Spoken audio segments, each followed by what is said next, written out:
O Wagner Lamounier falou que com os garotos daria para não relacionar o Rafa Silva. Verdade, mas aí faltou dar oportunidade para os jovens, né, Wagner? Mas eu concordo plenamente. O Elias Roberto, o Marlon foi tratado como na vez dele? Foi a mesma coisa, né, Samuel? Multa, o Samuco tá no telefone ali, né? Mas vocês lembram, Caio e Pedro? Foi multa, basicamente, né?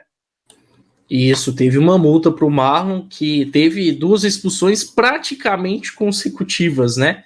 Contra o São Paulo e aí posteriormente contra o Bahia, em lances obviamente diferentes do Rafa Silva, mas que acabou prejudicando o Cruzeiro. E assim, quando a gente analisa o contexto desses jogos, a forma como ele prejudica foi muito forte, né? Porque quando ele é expulso contra o São Paulo, ele vinha fazendo um bom jogo, o Cruzeiro vinha fazendo um bom jogo, parecia próximo de empatar, e ele é expulso ainda na primeira etapa. E contra o Bahia, por mais que o jogo tenha terminado 4-1, ele é expulso ainda no momento de empate, né?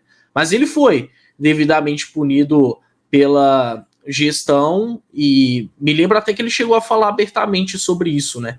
Acho que o Marlon, é claro que a gente já ponderou por aqui que tem expulsões, casos e casos, mas ele, para com o torcedor, e aí usando a imprensa para isso, eu acho que ele se comportou até de uma melhor maneira do que o Rafa Silva. Eu senti muita falta de uma fala do Rafa Silva pós-jogo, algo mais pessoal, ele mesmo fazendo questão de a imprensa falar. Acho que seria importante essa mensagem para o grupo de jogadores, por mais que internamente ele possa ter resolvido, mas também para o torcedor, que tanto se preocupou e tanto se revoltou com muita razão com o que aconteceu. Então, até mesmo nesse ponto, eu acho que o Rafa Silva ficou devendo em relação ao Marlon. Que eu me lembro, o Marlon foi multado após a segunda expulsão, né? A primeira foi até tratada ali como uma questão de jogo e tudo mais, mas a segunda que teve punição. O Aguilar Santos falou que o Rafa merece uma chance, que é o melhor atacante que temos. Há controvérsia, Aguilar, mas registrado sua opinião. O Matheus Fará, quero muito estar enganado, mas essa véspera de semifinal tá me lembrando muito contra o Inter em 2019, tragédia anunciada. Credo, Matheus. Sai. Que Deus nos abençoe, amigo. Amém. Paulo Augusto falou que se o Rafa jogar é injusto com Marlon e Zé Ivaldo. Mas ninguém tá falando dele ser titular, não, gente. É no máximo ir pro banco. O Léo Costa falou que não teve zona mista depois do jogo, ninguém falou? Não, nenhum jogador falou, tá, o Léo? Só o Matos e o Diniz na coletiva ali. A Nair Silva Mainar, se fosse Zezé Perrella, Rafa Silva sairia do time.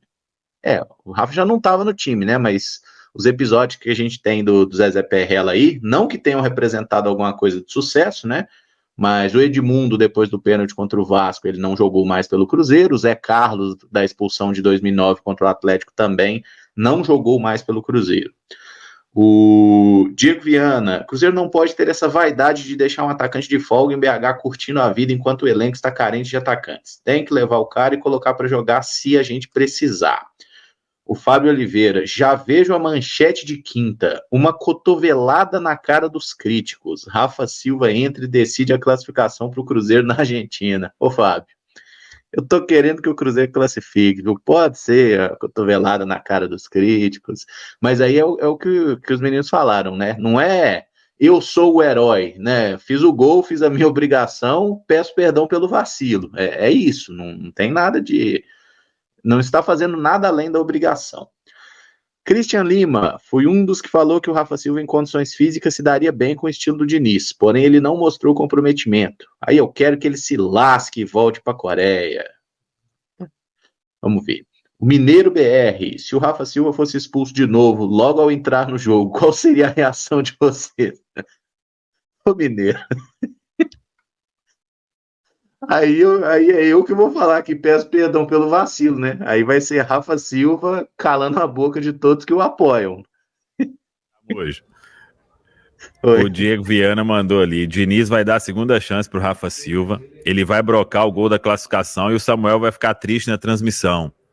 Não podia ser gol do Rafa Silva. Aí também não, né? É só bom registrar que, assim, eu tenho a minha opinião, não relacionaria o Rafa Silva para o jogo de amanhã, mas aqui eu não tô torcendo para a minha opinião. A minha torcida é pelo Cruzeiro. Então, assim, se o Rafa Silva for relacionado e eventualmente entrar em campo, até mesmo fazer um gol da classificação, é claro que, como cruzeirense, eu vou ficar feliz. Agora, eu tô opinando aqui pensando nessa finalidade jornalística, né? Como jornalista, analisando o Cruzeiro, analisando toda a situação, eu não relacionaria o Rafa Silva, mas não quer dizer que eu vou torcer a qualquer custo para que isso venha a acontecer. Nada disso. Aqui, acho que a torcida, acima de tudo, é pelo Cruzeiro, pelo bem do clube. E se o Fernando Diniz, se o grupo de jogadores e até mesmo a diretoria entender que amanhã o melhor para o Cruzeiro é ter pelo menos o Rafa Silva como opção no banco de reservas, ok, vou torcer para dar certo. O Pablo X faz uma pergunta aqui que eu acho pertinente. Ó. Qual que é a chance do Vital no lugar do Barreal amanhã? Não dá para duvidar não, hein, gente? Essa pode ser uma surpresa.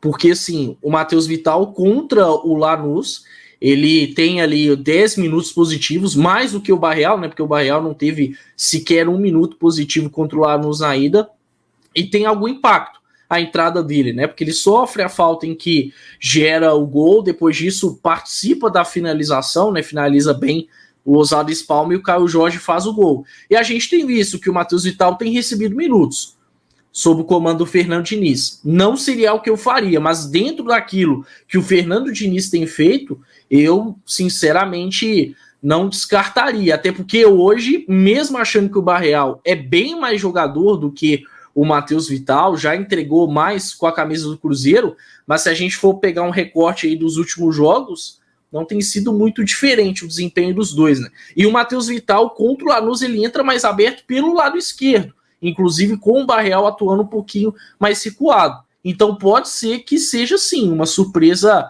a ser feita pelo Fernando Diniz. Acho que não vai acontecer, mas dentre inúmeras possibilidades que a gente já tentou cogitar por aqui de algo que venha a surpreender na escalação, talvez essa seja a principal.